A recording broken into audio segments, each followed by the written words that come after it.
أعوذ بالله من الشيطان الرجيم আমার মোবাইল ছিল, আমি ওটা শুনে শুনে হিফজ করেছি।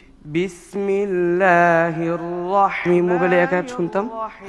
তারপর সেটা পড়তাম, মুখস্থ করতাম, তারপর আরেকটি আয়াত শুনতাম, তারপর দুই আয়াত মিলিয়ে তারপরে এক পৃষ্ঠা দুই পৃষ্ঠা ওস্তাদকে শোনাতাম। নাবা ইব্রাহিম إذ قال لأبيه وقومه ما تعبدون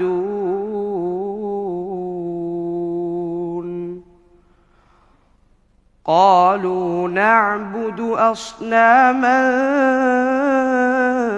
فنظل لها عاكفين আল্লাহু আকবার, সুবহানাল্লাহ, সুবহানাল্লাহ। قال هل দর্শক, আপনাদেরকে একটু বলি, আপনারা মোবাইল দিয়ে করেন কি?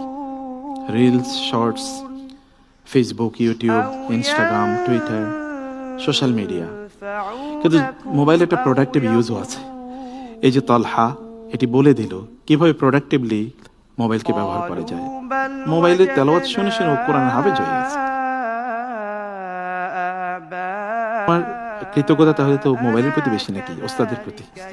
আল্লাহু আকবার, সত্যি, তুমি সত্যি বলেছ।